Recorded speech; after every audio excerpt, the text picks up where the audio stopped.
Okay, I want to welcome everybody today and thank you all for joining us on International Women's Day 2022.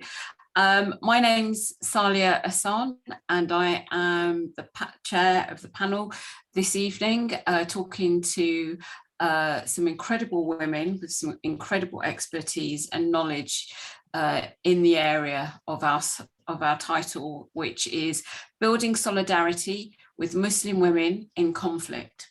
Now, the areas that we're going to cover will range from the experiences of women in areas of conflict and within the diaspora communities, and exploring some of the challenges that these women face, both in their day-to-day lives and in the activism that they have taken up, and what people can and should be doing to strengthen solidarity with women in conflict.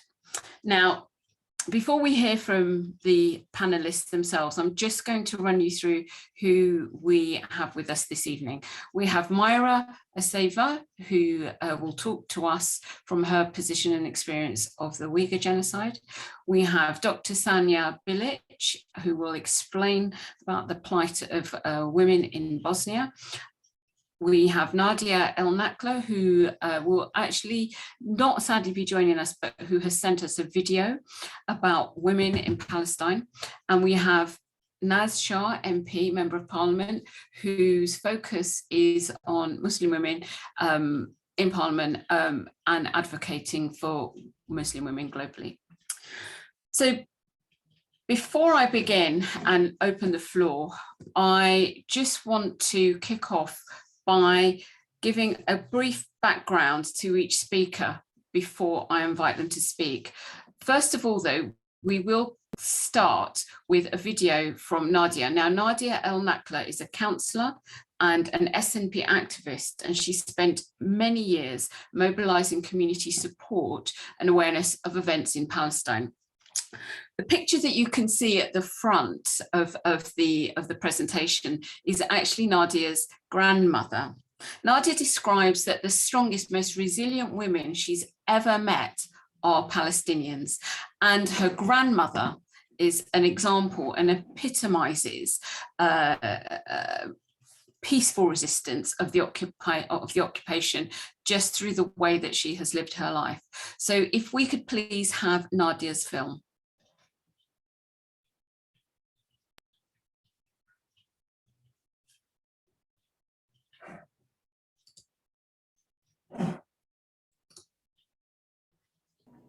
Hi everyone, I'm Nadia El Nacla. I'm sorry that I can't be with you this evening on International Women's Day. Childcare issues, I'm sure many of you can relate. So I hope you all have an empowered International Women's Day. Thank you for inviting me to speak. I am a Scottish Palestinian. My father's Palestinian and my mum is Scottish. I have been travelling to the Gaza Strip to visit my family that lived there since I was a child.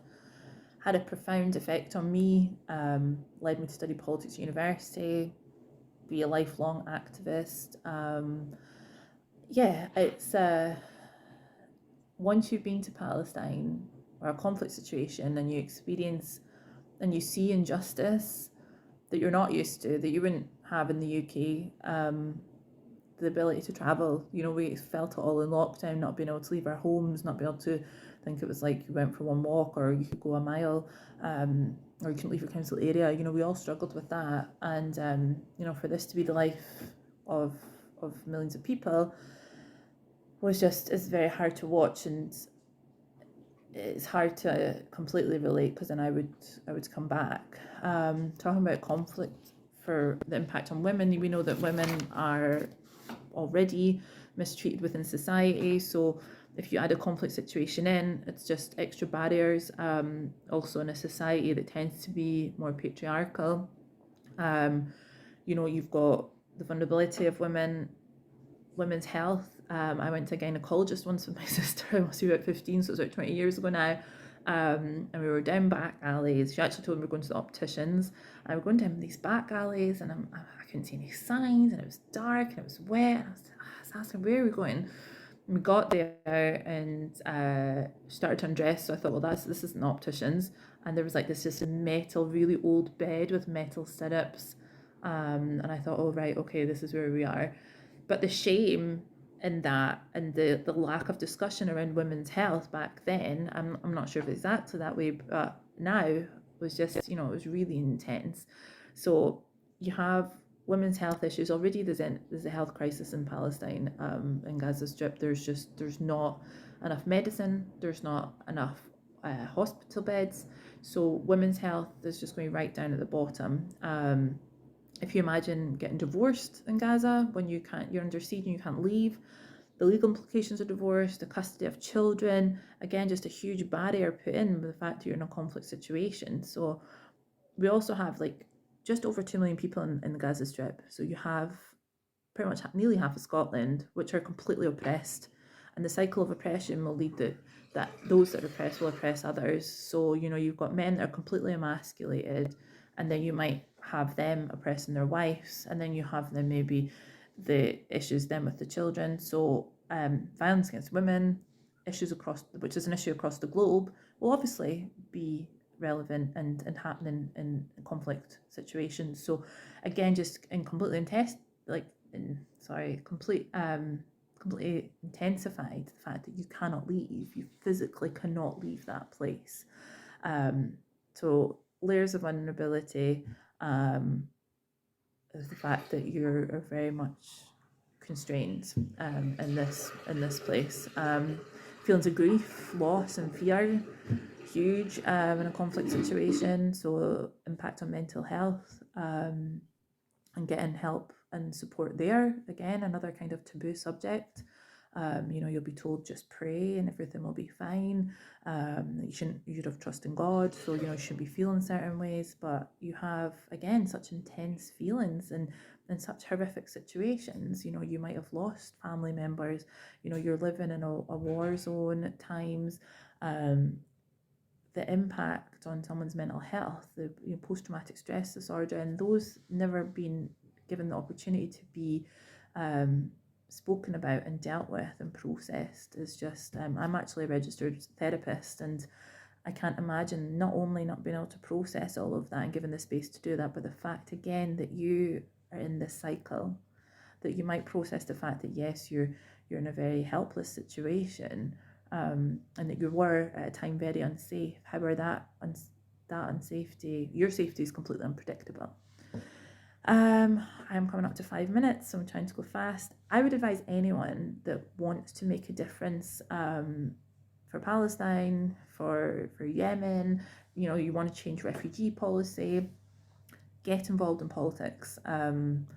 I am a member of the Scottish National Party, and I know that just me being there, being an active member, having stalls at conference, brings the issue closer to home. And when things happen on the TV, I got a lot of messages of support. Now that actually, when it's quite a hopeless situation, it at least minimum lifts my faith in humanity. But these are the ways, if you don't want to be political, then join a lobbyist group. If you don't want to join a lobbyist group, you can be an activist, or you can actually, if you want to work in the media, write stories that counteract the mistruths that are out there. I believe in economic sanctions should happen against Israel because they're breaking international law, boycott, divestment. So check companies that your pensions are with, ask the companies that you work for difficult questions. Who are they investing in? Where is your wage possibly coming from? All that's really important. So I don't want to take up any more time. I'm a minute over. So hope you all have a really good conversation as this session progresses, and I hope I've given you a snippet of information. Please, if there's any questions, drop me an email. My email is nadia@dundeesnp.org, and thank you for having me. Well, it's a shame that Nadia can't be with us. I would have loved to have spoken to her further, especially on a number of the issues that she's raised. Key messages there are, get involved, have a voice, engage politically. And one of the areas that I felt particularly connected with was her her raising the issue of women's health in these situations, in conflict settings. I'm a doctor myself, and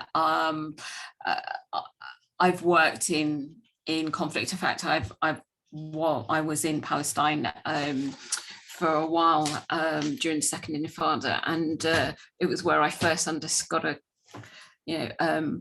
an understanding of the challenges that access to health can pose to everyone, but specifically women. I'm going to now move to our speakers who are with us this evening. And if I can ask Maira Aisaeva to begin. Maira is a co-chair of the UK Uyghur community, and she's an activist with the Uyghur Solidarity campaign here in the UK. And I'd like to give you the floor for as long as you need, but up to 5 minutes, if that's all right, Maira. Thank you very much, Saleyha. Hi, everyone. Thank you very much for having me, giving this opportunity to talk about the Uyghur issue. So I am just going to mention my story. So I was born in exile. So my dad had to flee China with his family of 8. So in 1955. So the Chinese oppression, the government oppression started a long time ago. Not that's what we used to see, I mean, in use since 2016. So it actually started in 1949, so where the region was taken over by the Chinese government.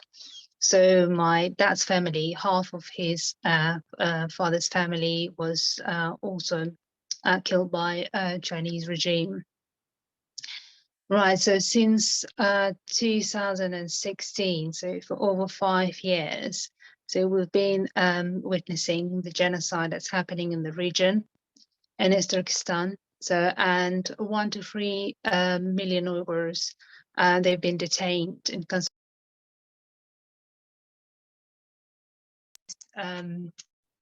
routine torture, systematic sexual violence, and even organ harvesting. So the life in East Turkestan more widely has also become a waking nightmare for those still living there. So a high-tech network of civilians and in-person monitoring covers the region, and Uyghurs are not free. So they've been watched by the Chinese government 24/7. So they're not free in their movements, and their lives are monitored. So one of the most disturbing elements of the genocide has been that the Chinese government cruel and inhumane treatments of Uyghur women. So what's happening outside the camps, in attempt to biologically engineer away future generations of Uyghurs, the Chinese government has traumatized Uyghur women. So on a mass scale with forced sterilization, so forced abortion, and forced inter-ethnic marriages. So in addition to the trauma being given from the beginning when the crackdown was announced, and the Chinese government has signed the policy where the relative means one of the Chinese officials has to leave with the Uyghur family. So where men were taken to the camps or prison, and only female been left with the Chinese official male, and they have to share all the facilities. So they have to please the guest as much as possible and make sure they feel comfortable. So we don't have exact stories on if the rape was happening at that time, but it's been noted. So some officials were trying to assault and harass Uyghur women and force them to do what they really didn't want to do. So in the person civilian system in East Turkestan, So has seen cadres, that's what I mentioned, and officials that has to leave with Chinese or with Uyghur women. So there have been confirmed reports of male moving into, as I said, homes, Uyghur homes. So the separation of children that has been massively reported, who are taken to state-run orphanages. So they are indoctrinated. So the trauma of child separation is often the hardest to bear of survivors. So many mothers been left unsupported. So either in camps or in their homes. So babies are taken from 1 month plus.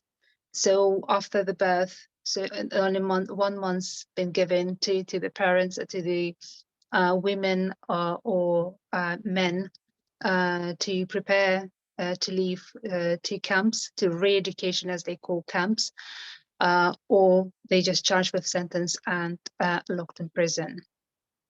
So one of the so inside the camps, what is happening? So sexual violence. So it's systematic in the concentration camps. Women have described how their bodies have been brutalized in some of the most barbaric ways.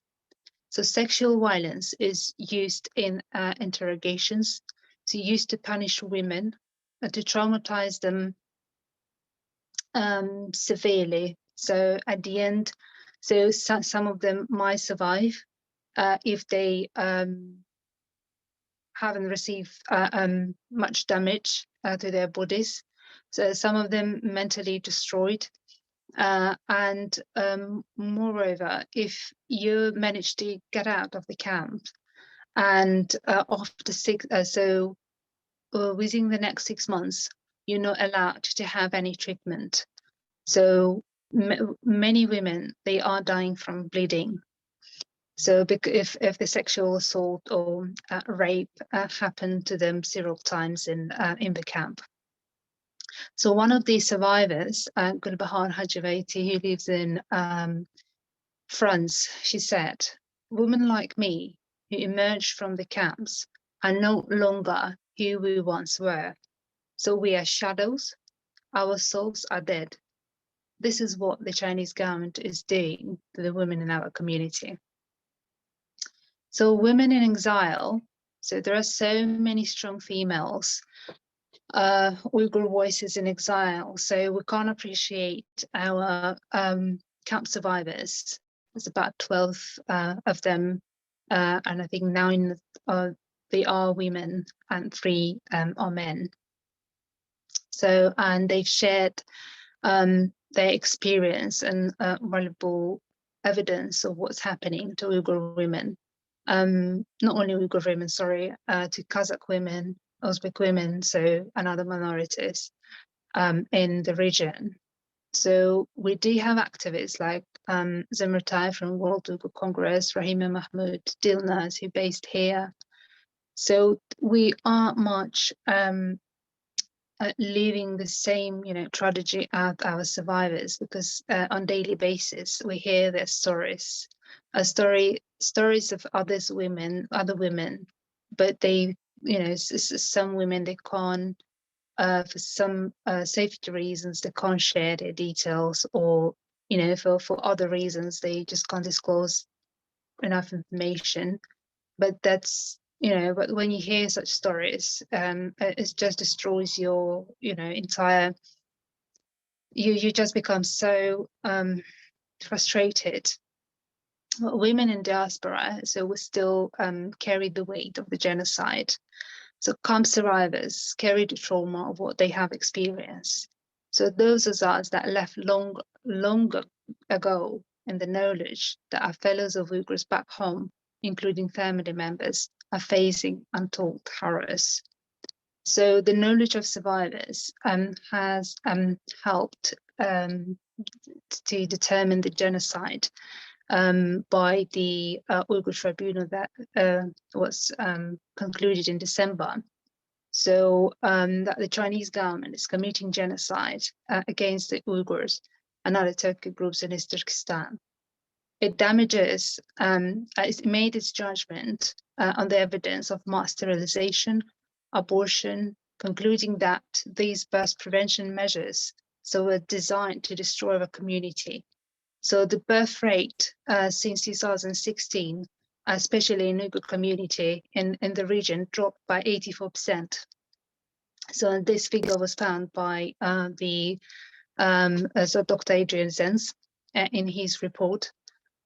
We really thank our brave women survivors who shared deeply their personal, stories, and we were able to get this judgment. Thank you, Maira. I'll just give you a minute to finalise so we can move on to the others and then have a good discussion. I needed actually a minute. Thank you. Yeah, so I just want to say that no women should experience such things, from it doesn't matter what nationality they are and where they are in this, world. I kind of show solidarity with Palestinian women, Rohingyas, and others who are experiencing such horror. And what I would just say, what support, what steps we can take and everyone can take. So it's a bit of support solidarity among international women's movements. So Uyghur women suffer under the same system of power that millions of other women, do across the globe. We've got so many campaigns we're running in the parliament, so everyone can write to their MPs and online, as just adding to Nadia's speech, so we can liaise with our government and raise issues with our local MPs.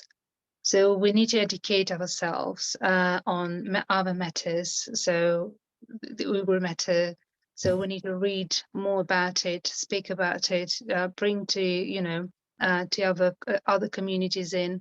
So just to communicate with others and knowledge, use our knowledge. So we need to be conscious of, be a conscious consumer. So for example, with China, we need to carefully, for the last 5 years, I haven't been buying anything from China. So I've been supporting other, countries, but again, so been carefully looking into if any issues happening, or in that region specifically. And Maira, we're going to run out of time, so we'll bring all these into some of the questions. So thank you very much, Maira. Thank you. A lot of information there, which I felt I was learning some of it for the very first time. Incredible insights there, and invaluable. I want to now move on to our next speaker, Dr. Sanja Bilic, who was born in Bosnia and came to London for 2 weeks on holiday, and then because of the war in Bosnia couldn't go back and became a refugee and eventually a British citizen. For many years now, she has been living and studying and working in the UK. Dr. Sanja holds a PhD from the University of York on Muslim women identities.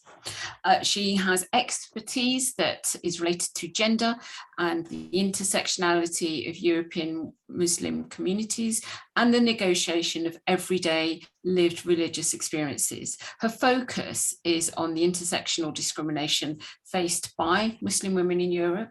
Sanja is Operations Policy Manager for the European Forum of Muslim Women, which is the largest network of European Muslim women organisations working towards meaningfully addressing intersectional discrimination and promoting gender equality of all women. That's quite a bio. Over to you, Dr. Sanja. Thank you very much, Saleyha. Thanks for the introduction. It's always more comfortable when someone introduces you. I'm really honored to be invited for this event, and it is a very, very important topic that I think doesn't get enough attention generally. Also, I've been moved by two previous speakers and experiences from Palestine and Uyghur community, and I can see very many parallels in a way that women suffer with experiences of Bosnian women that I'm familiar with. I have to say, I left Bosnia in the early stages of the war. And that was mostly because of the decision of a woman. That was my mother, who really worked hard on persuading me on this holiday, even though the war was really developing quickly. But she said, there's London for you waiting. You always wanted to see London. Let's go to London and we come back, everything will be fine. So I think her innate need for protection of children, it was my brother, myself, and her who came, was so strong that in spite of the agreement that we will not leave Bosnia, even though the situation was already getting quite bad, and invent this amazing adventure to save us, to save her kids and protect us, was stronger than any kind of agreement she made with my father. So I think that's what women do in many ways during the war and conflict situations. They obviously, the war affects both genders, and this but the war is also gendered, and the way that women bear the majority or brunt of the war is not talked about. So in terms of some figures, which are official UN figures, I'm just going to mention that in terms of displacement, in terms of political violence, which leads to gender-based violence, which also it's the women who are high up in a kind of numbers, much higher than men. Men are usually encouraged to stay and fight. Women, as we can see from current situation in Ukraine, are encouraged to leave with their kids. However, that doesn't lessen their trauma. That doesn't lessen kind of what they have to go through. So I think that's very important to note that that the differentiation between kind of what we normally hear about narrative when we talk about wars and conflicts, we have the front lines, and where the men are, but actually women are on front lines, but in other ways, in many other ways. I like to now go back to situation, Bosnian situation. And like I said, I have been lucky to not experienced, to have not experienced the worst of it as we left. But I have heard many stories from friends and family who were there, and they have experienced horrible things. One of the things that I have to mention is the systematic rape of women that's similar to Maira was mentioning. So the rape was used as a systematic, planned tool of war. There were rape camps pretty much in all areas where existed the camps for men. So in terms of destroying, and I'm going to say that predominantly they were of Muslim background, if not exclusively. So basically what happened, the men would be in the camps, killed, tortured, and women would be raped either in their homes or in other buildings. latest figures we got from International War Tribunal in Hague, it's about 50,000 women who were raped and sexually assaulted during the war, during the period of the war between 92 and 95. Now, this is not a small figure because we are a relatively small country with a smallish population. So there was a quite considerable number of women who were raped. And this rape was also, in terms of the effects, was with the aim to create or stop creating further Muslim population. So it was with the aim to, as I'm going to quote what they was often heard in witness chambers and in the courts, to create Serb, Said, and Christian children. So much so that they would keep women, once they raped them, in a horrible situation where they wanted to ensure that fetus is there for 7 months, so the woman couldn't abort. These children are now alive in Bosnia, and there is quite a lot of stigma because of identity, who they belong to, who they are, how they are. And there is also, it's a difficult situation for them and for their mothers. So the rape in Bosnia was used as a horrible tool and part of a war machinery against Muslim population predominantly.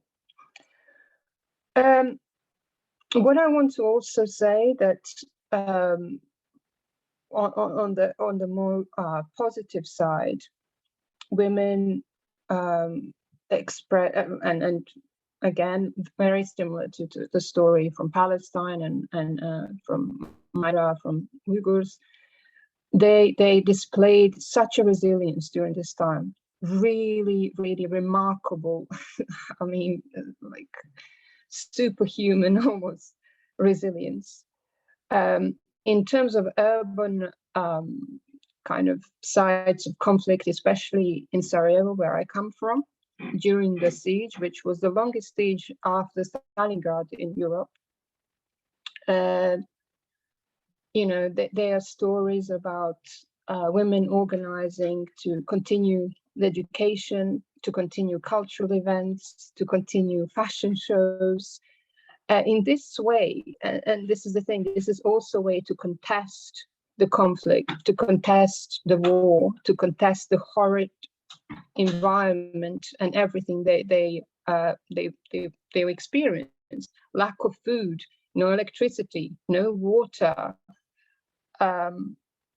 every day living in fear for your life, life of your dear ones. So this was their resistance to continue as much as possible living quote unquote normal life. This was their way of resisting. So I think that's something that I think needs to be celebrated. And if we talk about what next, how to show the solidarity, this celebration of resilience of women in such situations, and the ingenuity to resist and survive is something that we can all learn from. And also, I think what we need to understand that, and I've discussed this with a person who from another country has been in a war, it was a Libyan war. Once you've been through the situation like that or experience a situation like that, there's a trauma. We all know that. However, turning that trauma into a positive source of energy so that you can then help others to understand the conflicts, the ways of resolution of conflict. And I think specifically from this women sensibility from women's side is very, very important. And that's something we all carry as a kind of, as a gift. So now when we hear and see about conflicts wherever in the world, once you've been through it, you become acutely sensitive and you know almost what feelings go through, especially as a woman, through the people who are experiencing it. And then that moves you to action, that moves you to react, it moves you to do something about it, whether on a political level, on community level, whether even within our own families, to you know, appreciate the pain that people go through, to foster this sense of empathy, to foster the sense of how important it is to resolve the conflicts in a peaceful manner, to understand the differences, and never to stop or impeach on other person's human rights. I think this is something that women can bring to the table. I mean, again, in a negotiation of peace and a negotiation of terms, women are hugely misrepresented. Less than 3%. When it comes to the peace negotiation, it's less than 3%. It's the men who negotiate the war and men who negotiate the peace. Yet women, as I said from the beginning, are the ones who bear the greatest brunt of it. So what we need to do really is ensure that women are involved in peace negotiations and peace mediation, and also the terms of this peace. In Bosnia, in case of Bosnia, no woman was present in Dayton Agreement when so-called peace was agreed on. No women was present at all in any after processes. And even when we're discussing something like rape, that directly influence women, and how is that dealt with in Bosnian legislations and generally,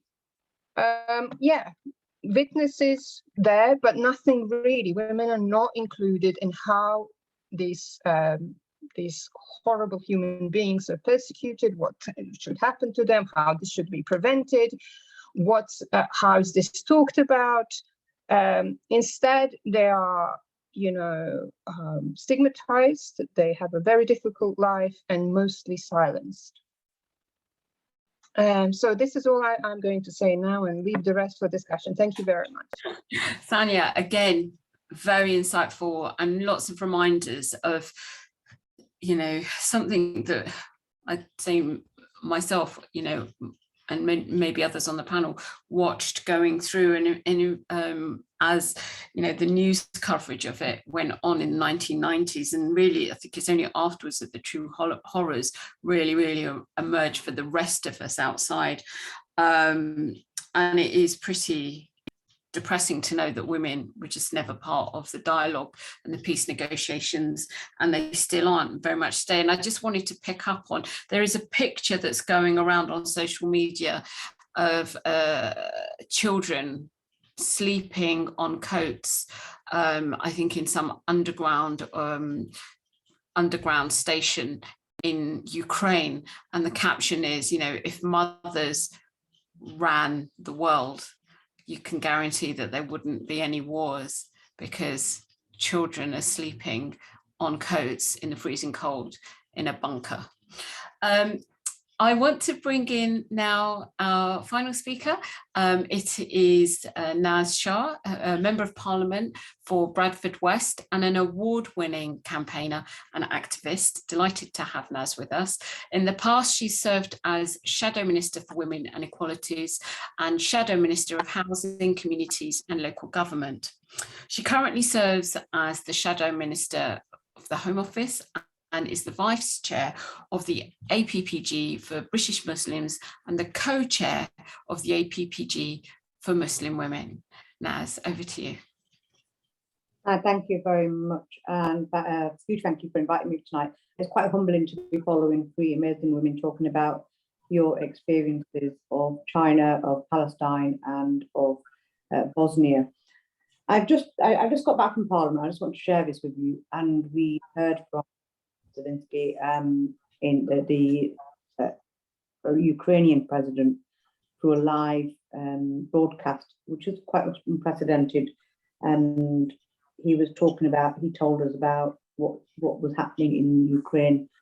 And so this evening, it's quite an emotional time because I've just listened to the president, who's, staying put. And as he put it, he is, the question of whether whether we're going to stay and fight or whether we're going to go. And the answer is clearly that we are going to stay and fight. Quite very powerful on so many different levels. And like you just said, to have the idea that, if women ran the world, we wouldn't have any wars. And it is the victim, when we talk about whether we've talked about rape as a tool of war, and it has been used across, in history, rape has been used by men as a tool in war, and it is something that we need to talk about.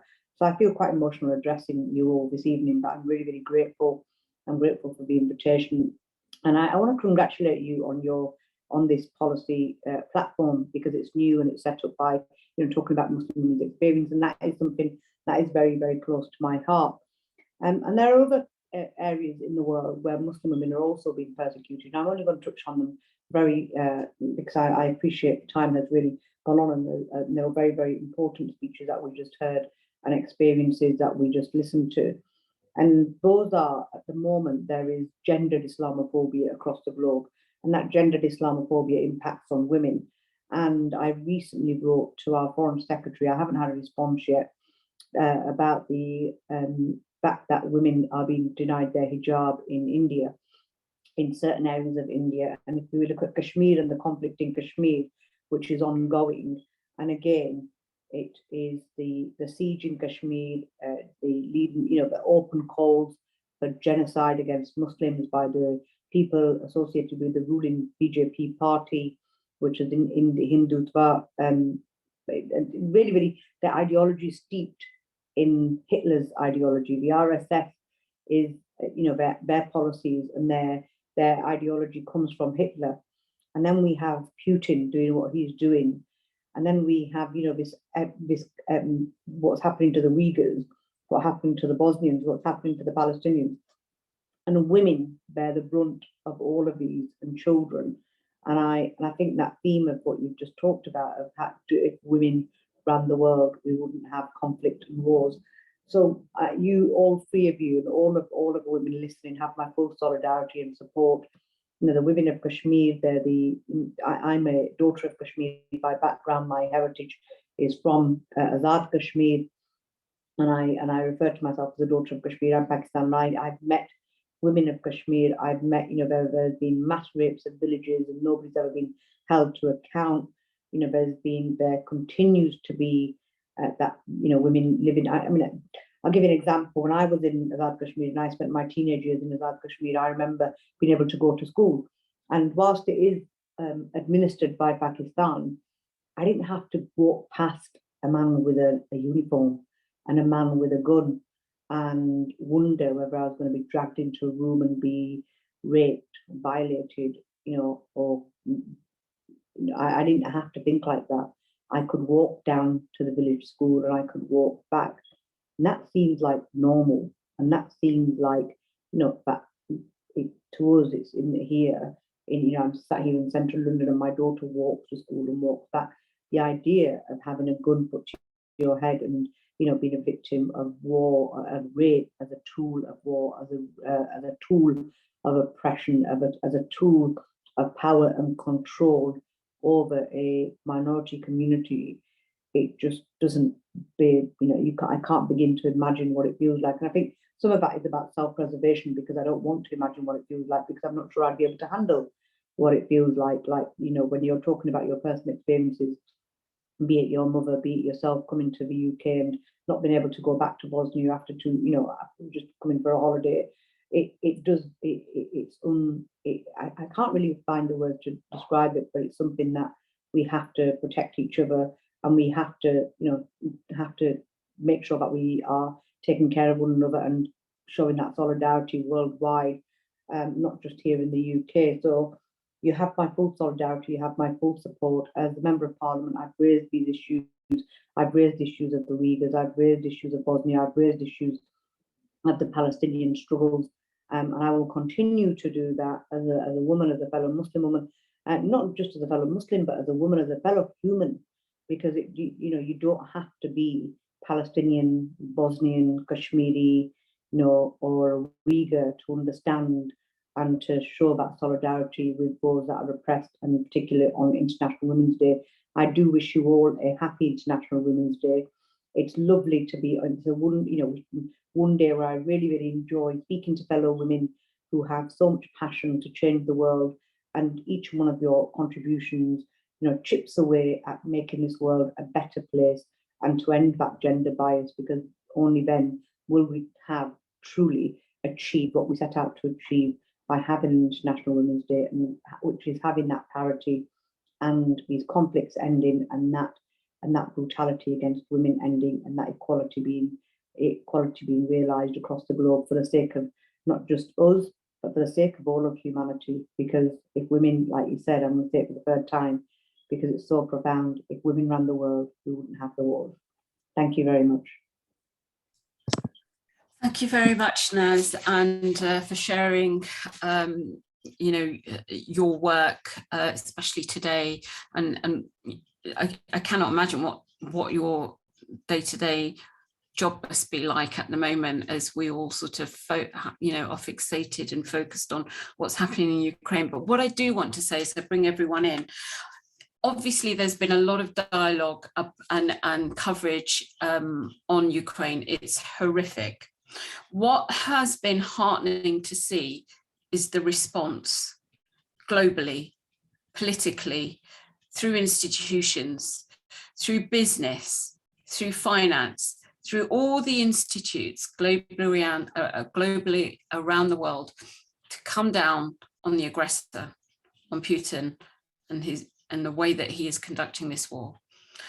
I've worked in Palestine, worked in Bosnia, I've worked in Kashmir as well, and I've worked in Syria. And I've worked making films, raising awareness, trying to bring what is happening on the ground to the public and to politicians so that something can be done about it. What I've seen in Ukraine is textbook of what I would wish could have happened in all the other places. Textbook. What it does is, I think it sets a precedent, because if you can do it for Ukraine, which is the right thing that it's happening, that is what should be happening. How do you all feel now? Do you feel that we can use the Ukraine example, which is the right way to challenge evil? Can we use this in the areas that you are working in and covering? I want to ask Maira, because obviously the stories and the accounts of what you've said, I've written down a number of them, organ harvesting, in fact, even I've written down. Does this give you hope that there is now a way to use the response to Ukraine to challenge China in what it has done to the Uyghur people?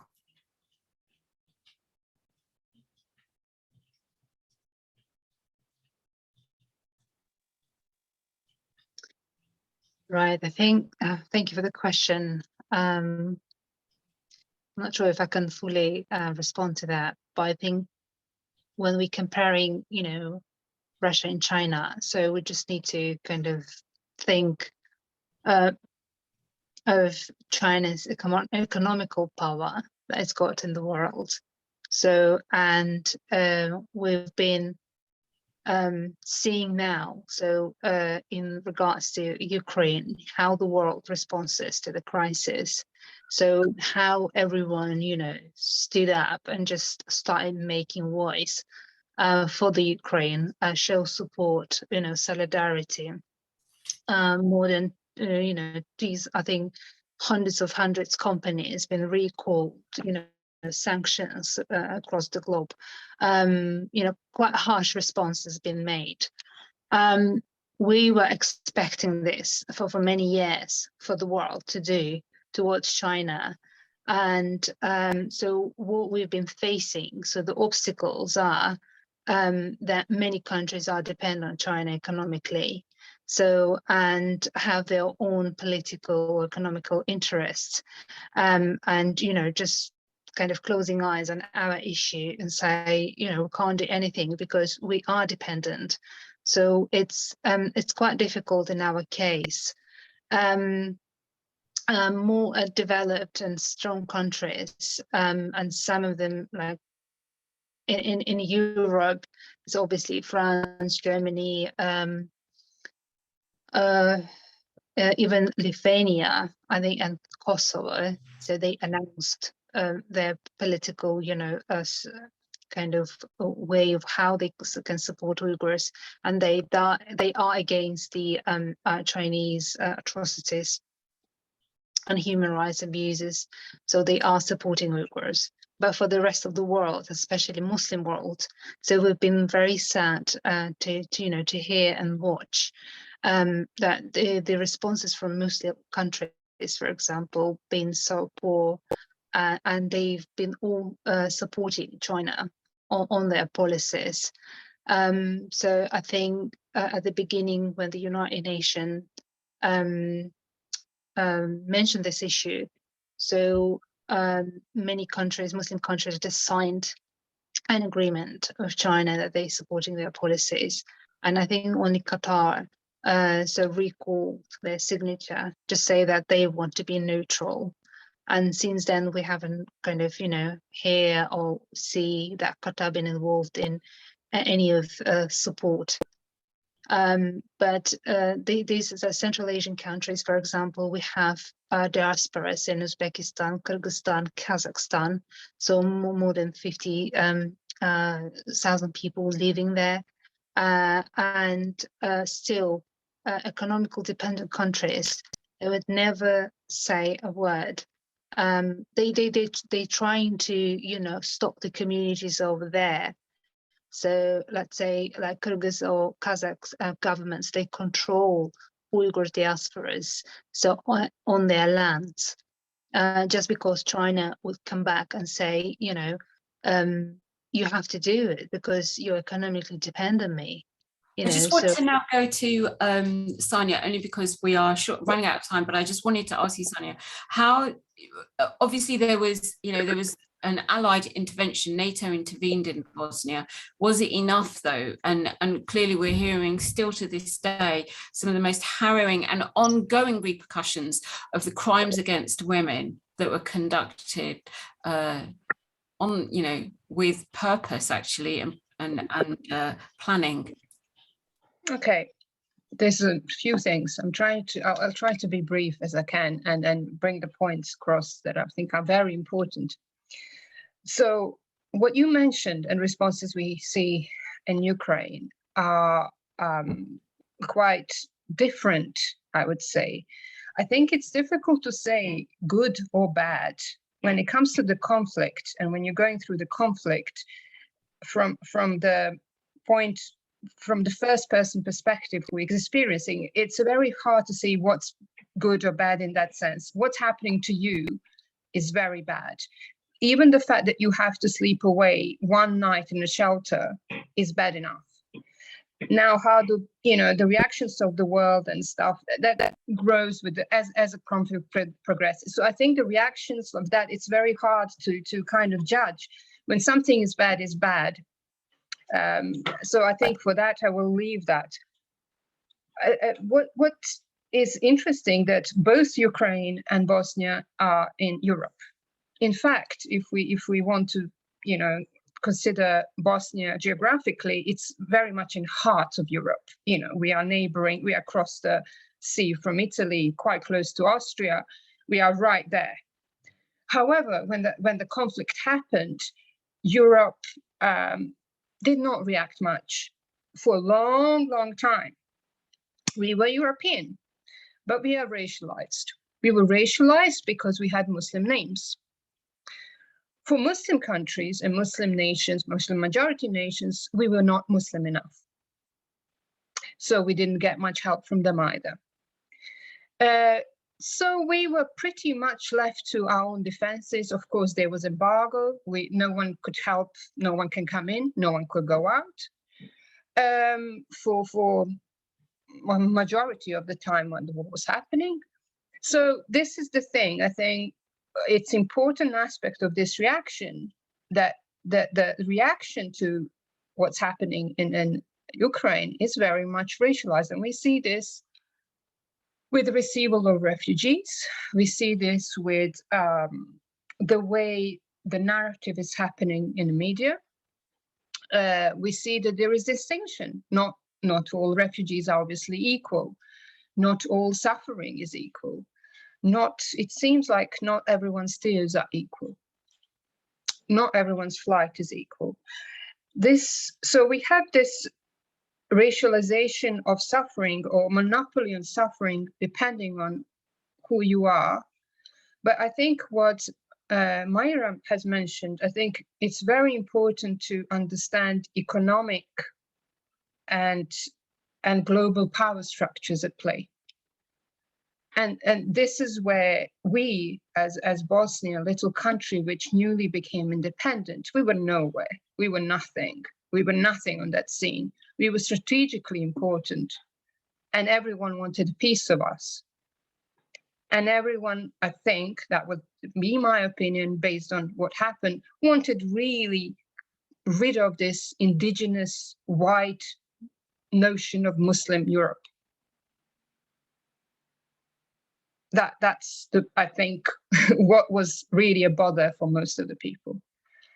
And that's why they didn't react. They didn't react. NATO reacted towards very end as a reaction to actual Bosnian defenses getting stronger and reclaiming the power and land.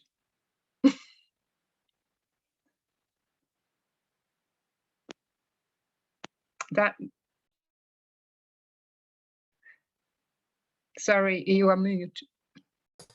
Nice. I was just saying, writing the history of the last 100 years and the twists and turns of all these conflicts is going to be very interesting to compare. But Naz, you as a member of Parliament, and the UK government has been at the heart of some of the responses. How do you answer to these questions of what Sonia and Maira have been saying in terms of their experiences and the responses that happen to them versus the very correct response and as it should be that is happening in Ukraine? I think, to be fair, there's been lots and lots of commentary on the response, and you're right, it's absolutely right that our response has been the response. I think, like you've said, you visited all these places, and this is a textbook response where the world does, the one thing that has come out of this situation is there has been an unprecedented response, and that response is growing by the day. McDonald's, as we've been on this call, has just announced the closure of all their restaurants in Russia. There's been businesses, economic sanctions, the energy issue, all of these have been fast-tracked. Should they have happened in other places? Yes, of course, there has to be international law has to be applied across the board, and that has been really. Have you yourself, Naz, faced? I understand you have spoken out quite openly and quite strongly about atrocities elsewhere, and you've even suffered backlashes for that. Is that correct? Well, I have spoken up, and I will speak up, and I'll never stop speaking up when it comes to breaches of international law. So in terms of the issue with the Uyghurs, there have been Magnitsky-style sanctions. Ian Duncan-Smith and Nuz Ghani have led lots of that work in Parliament around making sure that China is held to account. What happened in Bosnia over in the 1990s or 20 years ago, that at the time was I was certainly very young at the time, and I don't remember at the time, but now I know that the response was too little too late.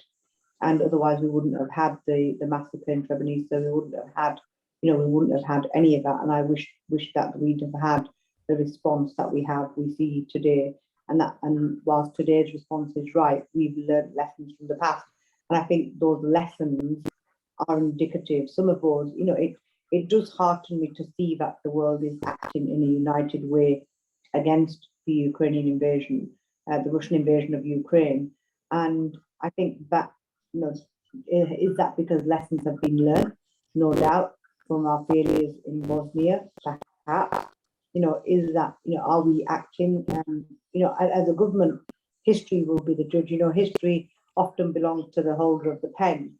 But I think in this day and age, it belongs to what is out there on social media. So it doesn't just belong to those that make the decisions anymore. So I think we have to live in hope. We have to live in hope that not just lessons will be learned, but actually in the future, we can refer to this response as the right response and, refer to that in Parliament. But I think right now, our focus rightfully so, has to be with the people of Ukraine, with those mothers who are on those platforms shielding their children. I tried to read through some of the commentary earlier, and I couldn't read it. I remember it was really, really, it was heartbreaking. I had to stop. And we're in privileged positions, sat in our rooms on a Zoom call. And let's be clear about that. We're in very privileged positions whilst we're advocating and we're talking about all these atrocities in our experience. The truth is we're sat in warm rooms with a cover over our head, with access to Wi-Fi, surrounded by amazing women and having this conversation on International Women's Day. And right now, my thoughts and prayers are certainly with those that are being oppressed across the world, and especially in the situation with Ukraine as it's panning out. It's a very, very fast-moving situation, and it is horrendous. So yes, there will be no doubt in the future, there will be debates in Parliament, and there will be references to what the world has done rightfully right now, no doubt about it. Unfortunately, we are at an end, but I cannot leave without asking each of my panelists to give me, in less than 30 seconds, what they hope, if we were to regroup in 2023 International Women's Day, what you want achieved between now and then. I'll start with you, Maira. Very short, if you can. Sorry, you've been not clear. I mean, for me, probably. All right. So 30 seconds, less than 30 seconds. What you want to see achieved for women who are suffering conflict by 2023 International Women's Day. One sentence. Right, okay. I think we need to create more accessible support for those women across all the communities, NGOs, political wise. So whatever we can, use as a resource or, in support to gather information on those suffering women and just support them as many communities as possible. Thank you, Maira. Sanja? Yeah, I echo what Maira said. Support is crucial. Also support without any, bringing your own kind of support on their terms. So supporting them on their terms, asking what they need, what's the best way to support is the best. I think the term that's often used, it's a feeling of empowerment. It's a contested term, but I think in this circumstances, I would use it. So really making women empowered to first be politically active in whichever way, to make sure that they are involved in their communities, that their voices are heard, and making those spaces for women, especially women ourselves, making spaces for other women to be heard and included in every level of decision-making process to offer the support that Maira was speaking about. Thank you. And finally, Naz. I think for me, in addition to what Maira and Sanja have just said, I think I'd really, really like to see more political will and that will help change and shift the narrative and shift the dial at least towards issues of women in conflict. And I think something, you know, when we talk about Ukraine, and I'm really praying that this conflict ends sooner rather than later, and we can draw upon some of those lessons quickly, rather than having to experience something and then in years and years we as policymakers or influencers or people in positions of leadership. So I'd like to see that change. And with that final thought from everyone, I want to wrap up. We have overrun, and my apologies, but I did need to let our speakers run with what they were saying, because it was an incredible insight, and I think an insight that we all needed to hear. I want to thank each of my panelists, Maira, Sanja, Nadia and Naz, for joining us this evening. And I want to wish you all and everyone that's watching a very happy International Women's Day. Thank you very much. Thank you very much. Thank you. Thanks.